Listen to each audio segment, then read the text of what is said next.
Sunahnya kita disunahkan istirahat dengan tidur.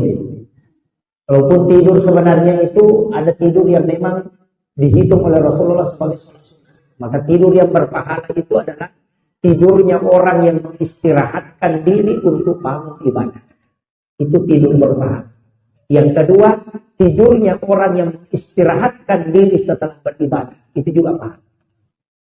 Jadi kalau mau tidur dapat pahala, itu niatnya. Jadi kalau bilang saya mau tidur agak cepat supaya bisa bangun sholat tahajud, maka berapa lama dia tidur itu dihitung sholat sunnah. Atau sudah sholat tahajud kemudian agak kelelahan, atau sudah beribadah, sudah berzikir kemudian kelelahan, kemudian dia tidur mengistirahatkan badannya karena sudah beribadah, maka tidurnya orang itu adalah ibadah. Kemudian yang ketiga, tidurnya orang yang menghindari dosa. Ada orang gosip, kita mengatakan, woi cakarut dulu ada tak sedia mereka orang tidur. Supaya tidak ikut gosip. Itu juga paham. Jadi kalau makanya ada tidur sunnatullah, ada tidur ilahiyah, ada tidur syaitania. Nah, ya kok tidur ilahiyah itu tadi yang tiga. Kalau tidur sunnatullah, ngantuk betul, kemudian tidak tidur. Jangan menganiaya diri katakan. Yang ketiga, tidur syaitania. Tiga yasan, maka tuh kita tidak tidur. Kenapa mak dari salah pakai topai tapi nah kenapa pakai topai barakallahu ta pemelamatan. Padahal main domino sampai subuh tidak ngantuk. Tunggu piala dunia sampai jam 3 malam tidak ngantuk. Tapi tidak ada apa-apa tidur. Sudah 20 menit disunahkan. Kecuali sudah asar, saya pernah dapat satu riwayat, sudah sholat asar jangan tidur sampai isya. Jangan. Karena di situ ada penyakit namanya rihil ahmad, angin merah, yang membawa penyakit stroke, lumpuh, kemudian yang kedua darah hitam termasuk kanker, kemudian yang ketiga mimisan, darah segar yang keluar dari hidung. Hanya kalau ada orang kena stroke, ini hati-hati. Karena di sini. Makanya Rasulullah mengajarkan satu obat yang kita baca sebelum tidur. Doanya pendek. Allahumma inni a'udzubika minar rihil ahmari wadamil aswadi wadail akbar. Sudah dihafal?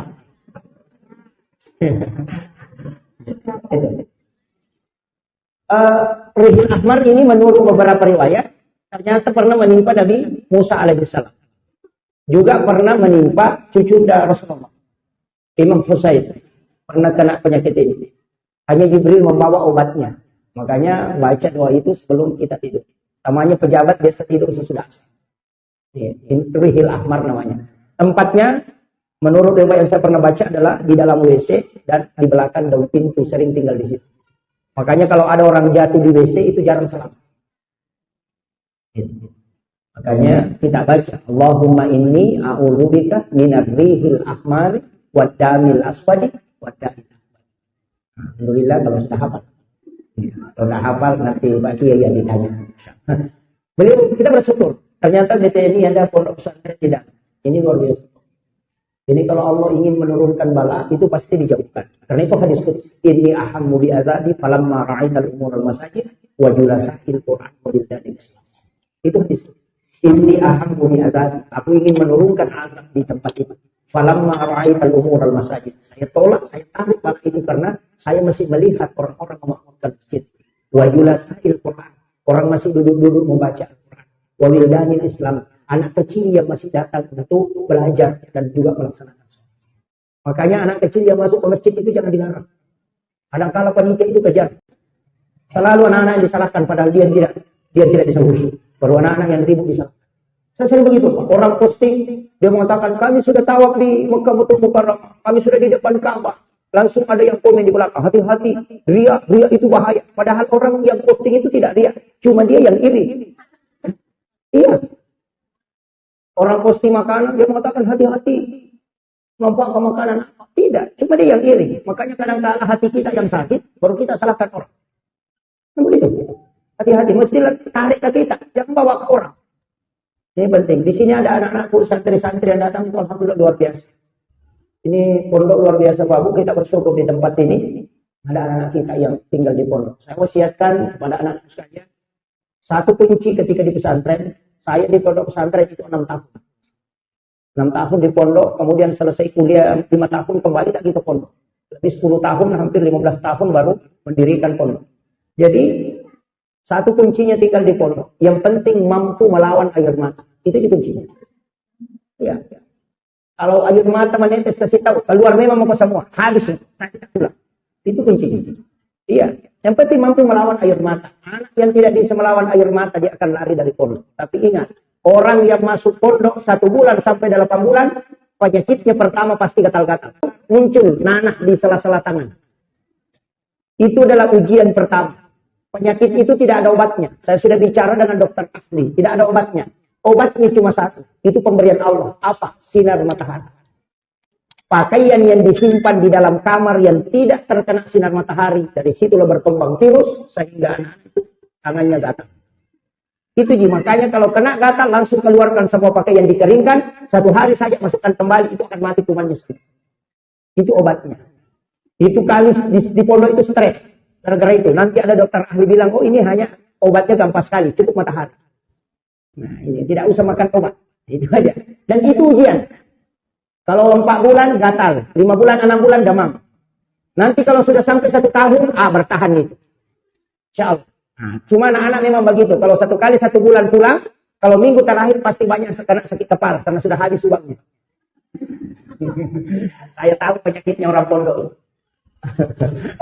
Maka biarkan hari ini kita menangis karena berpisah dengan anak menuntut ilmu. Tapi kalau di hari kemudian kita akan tertawa dengan puas riang gembira. Karena anak kita selalu bekerja untuk memberikan ladang pahala kepada kita. Itu kunci. Maka anak-anakku sekalian yang belajar di pondok. Anda di pondok itu pahala Anda bukan untuk Anda. Bukan untuk Anda saja. Orang tua Anda mendapatkan pahalanya. Guru-guru Anda mendapatkan pahalanya. Itu berkahnya tinggal di pondok. Makanya hari ini mungkin anak-anakku menangis. Karena terpisah dengan orang tua. Pada saat orang semua main HP, kita dilarang pegang HP. Pada saat semua orang nyenyak tidurnya di spring bed, kita tidur di kasur yang tipis. Bahkan hanya lantai semen. Di saat orang semua dicucikan pakaiannya, tidak cuci baju sendiri. Di saat semua orang bersama orang tuanya rekreasi, tidak tinggal berhadapan dengan Al-Quran, dengan kitab. Tapi ketahuilah, tangisanmu hari ini akan menjadi senyum bahagia di hari esok. Kenapa? Mereka yang tertawa hari ini karena kesenangan, maka dia akan menangis di hari esok. Pegang. Karena saya rasakan betul. Jangan pernah lari dari pondok pesantren. Dan jangan pernah bikin jengkel guru. Karena satu guru yang kau bikin jengkel meneteskan air mata, hidupmu akan melunta-lunta ketika keluar. Tidak bisa bahagia. Hanya kalau ada santri lambat menikah kalau keluar, pasti ada masalahnya dengan gurunya. Betul. Itu sih. Kalau ada gurunya yang dibikin menangis, lama itu tidak laku di luar. Jamaah maulid yang insya Allah dirahmati dan dimuliakan oleh Allah Subhanahu wa Ta'ala. Makanya kita melaksanakan peringatan Maulid Nabi. Kadang kita istilahkan Maulud Nabi. Kalau Maulid berarti waktunya. Kalau Maulud berarti orangnya. Yang mana kita peringati? Waktu lahirnya atau orangnya yang lahir? Waktu lahirnya atau orangnya? Kalau peringatan Maulud berarti peringatan terhadap Rasulullah yang ada. Kalau peringatan Maulid berarti waktunya Nabi lahir. Itu 12 atau 9 Rabiul Awal. Itu ada beberapa versi. Tapi kita pakailah yang 12 Rabiul Awal. Ada yang satu kita sepakati. Hari Senin. Makanya Rasulullah puasa hari Senin sebagai tanda kesyukuran. Jadi itu Nabi tak kusyukuru ima puas. Yukwi di kesyukuran ini manrik.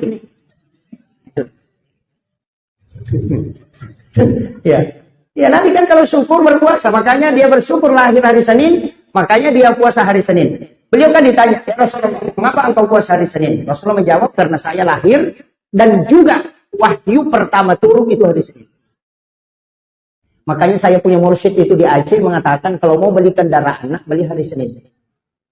Insya Allah tidak hancur itu kemudian ada penggantinya. Jangan beli hari Jumat. Kalau kendaraan. Kalau mau beli kendaraan, beli hari Senin. Insya Allah, lama itu. Kau pakai, dan itu tidak rusak-rusak. Dia dapat rasa-rasa kau mau lesu sini. Karena hari Senin juga ditetapkan rezeki. Tapi kalau kau beli hari Jumat, simpan rasa. Itu di ilmu hikmah. Tapi jangan ditambah, Bu. Bila menikah hari Senin, tidak tua, ada penggantinya. Bahaya itu. Kadang ada jamaah itu suka tambah-tambah. Saya bilang ini yang bikin tidak stres ini. Makanya saya sampaikan, itu yang mau diwasiatkan. Kalau anak-anak mau dikasih masuk di sekolah, masukkan hari Selasa. Itu wasiat guru saya. Kenapa? Karena hari Selasa itu ditetapkan ilmu oleh Allah. Dan rata-rata ulama yang memiliki ilmu laduni itu dicabut nyawanya di hari Selasa. Nah, kalau kau masukkan hari Selasa, anak itu akan bertahan. Jadi itu kuncinya. Jadi kalau hari Jumat ya itu untuk hari ibadah, bukan beli kendaraan. Ini makanya ada hal-hal itu yang ulama kita, yang ilmu kasyaf itu sampai ke situ membahas. Saya sampai hari ini kadang juga bingung. Penjelasan-penjelasan ulama itu nanti ditemukan, oh ternyata begitu. Nah, makanya Bapak Ibu sekalian, hadis itu jangan pernah ditolak. Apapun katanya, pasti ada hikmahnya. Iya, yang mengatakan ini kan sudah modern, sama dengan lalat. Rasulullah mengatakan ketika lalat masuk ke dalam minuman, maka celupkan. Jangan dibuang, langsung dicelupkan. Jadi lalat ipacuru sisang. Karena Rasulullah mengatakan di salah satu sayapnya itu ada obatnya dari racun yang ada di sayap. Itu. Jadi aja tak ada minumannya, celupkan saja lalatnya kemudian buang, kemudian minum airnya. Itu sudah tidak ada virus. Karena di lalat itu salah satu sayapnya mengandung racun dan di salah satunya mengandung penawarnya. Nah, itu hadis. Cuma ada sekarang lagi yang kaji. Yang dokter ini kan yang kaji. Mengatakan, oh lalatnya Mekah dengan lalatnya Indonesia beda.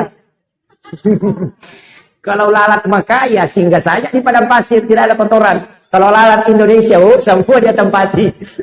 Ini kan. Tapi hadis itu tidak pernah. Sama dengan nyamuk. Kenapa Nabi melarang kita sembarang memukul nyamuk? Kalau dia menggigit kita bolehlah. Tapi yang tidak menggigit jangan pukul. Karena tidak semua nyamuk itu menggigit. Iya. Tidak semua. Nah, makanya kau kata tuda-tuda nak bampalala. Dia bunuh lala yang terbang. Pasti dia yang dikerumuni nyamuk. Nyamuk ya. Dilarang itu. Jadi nyamuk itu tidak semua menggigit. Tidak semua. Iya. Nyamuk. Tidak semua. Karena kalau tidak salah nyamuk betina itu yang menggigit. Kalau yang jantan tidak. Iya, jadi ya kau kena mulut aja terbampai, biarkan saja. Nanti menggigit kalau mau dibunuh ya bunuh. Tapi perut itu tidak membunuh nyamuk itu. Dia cuma tiup kalau dia digigit nyamuk. Baru sudah itu baru baca. Allahul ladzi la yadurru ma'asmihi syai'un fil ardi wala bis sama'i wa huwas samiul alim. Baru dia tiupkan ke tapak tangannya, baru dia usapkan ke badannya supaya tidak digigit nyamuk sampai pagi. Itu obatnya. Apa lagi?